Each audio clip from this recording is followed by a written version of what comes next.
नमस्कार। आज हम बात करने वाले हैं एक बहुत ही दिलचस्प और शायद थोड़ी अनदेखी की हुई शक्ति के बारे में।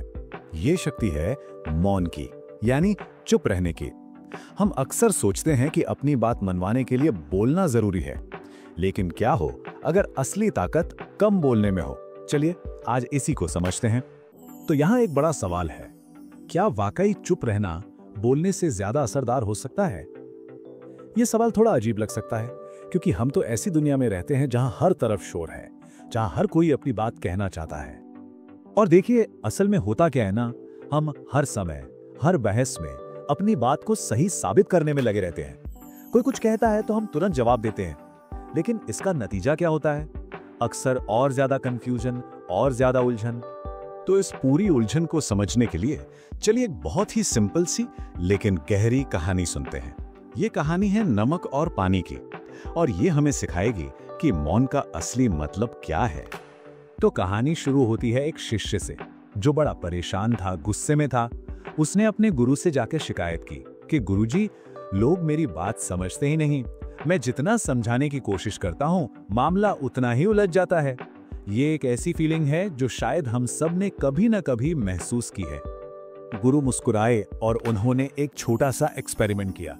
उन्होंने एक ग्लास पानी लिया, उसमें एक चम्मच नमक घोला और शिष्य से कहा, इसे पियो। शिष्य ने जैसे ही पानी पिया, उसने मुंह बना लिया। बोला, ये तो बहुत खारा है, कड़वा है।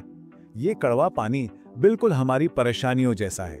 जब हमारा मन उस छोटे ग्लास जितना होता है, तो एक चम्मच नमक जितनी छोटी सी परेशानी भी बहुत बड़ी और कड़वी लगने लगती है।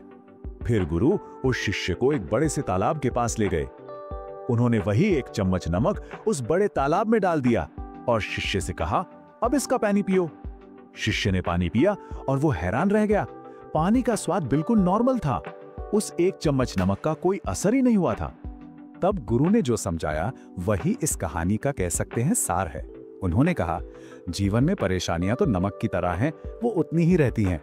फर्क इस बात से पड़ता है कि हमारा पात्र, हमारा मन कितना बड़ा है। तो मौन का मतलब समस्याओं से भागना नहीं है, बल्कि अपने मन को उस तालाब की तरह विशाल बनाना है, इतना बड़ा कि जिंदगी की छोटी मोटी कड़वाहटें हम पर कोई असर ही न डाल पाएं। तो चलिए अब कहानी से निकलकर असल जिंदगी में आते हैं और देखते हैं कि चुप रहने के या मौन रहने के 3 बड़े प्रैक्टिकल फायदे क्या हैं, जो हमारी जिंदगी को सच में बदल सकते हैं। सबसे पहला और बड़ा फायदा है सम्मान। जरा सोचिए, कोई इंसान जो हर वक्त हर बात पर बोलता रहता है, धीरे धीरे क्या होता है, लोग उसकी बातों को हल्के में लेने लगते हैं। लेकिन इसके उलट जो इंसान शांत रहता है और सिर्फ जरूरत पड़ने पर सोच समझकर बोलता है, उसके हर शब्द में एक वजन होता है। लोग उसकी बात सुनने के लिए रुकते हैं, उसे ध्यान से सुनते हैं। अब आते हैं दूसरे फायदे पर, जो कि है गुस्से पर काबू। और ये हम सब जानते हैं कि गुस्से में जो शब्द निकलते हैं ना, उनका पछतावा सबसे ज्यादा होता है। यहाँ पर मौन एक शील्ड की तरह, एक ढाल की तरह काम करता है। और इसके लिए एक बहुत ही कमाल की टेक्निक है, 10 सेकंड का नियम।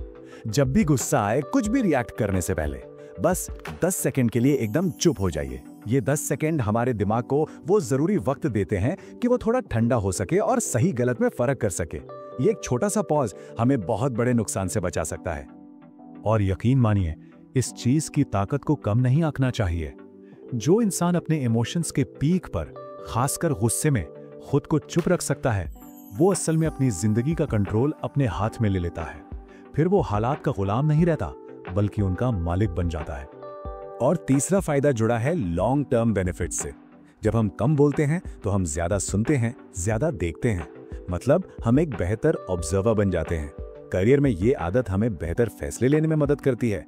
और रिश्तों में ये बेवजह की बहसों को खत्म करके उन्हें और मजबूत बनाती है। तो इन सब बातों का निचोड़ क्या है? निचोड़ ये है कि मौन यानी चुप रहना कोई कमजोरी या साधारण चीज नहीं है।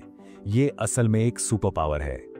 तो ये बात हमेशा याद रखनी है। मौन का मतलब कमजोरी नहीं है। यह सेल्फ कंट्रोल, समझदारी और गहरी ताकत की निशानी है। ये वो पावर है जो हमें बाहरी शोर शराबे से बचाकर हमारे अंदर एक सुकून और स्पष्टता लाती है। तो आज की ये सारी बातचीत हमें इसी एक सवाल पर लाकर छोड़ती है। अगली बार जब भी किसी बहस में हो या किसी को जवाब देने का बहुत मन करे, बस एक पल रुककर खुद से पूछिए, क्या यहाँ बोलना जरूरी है या चुप रहना ज्यादा शक्तिशाली होगा? ज्यादातर मामलों में जो जवाब मिलेगा वो शायद आपको भी हैरान कर दे।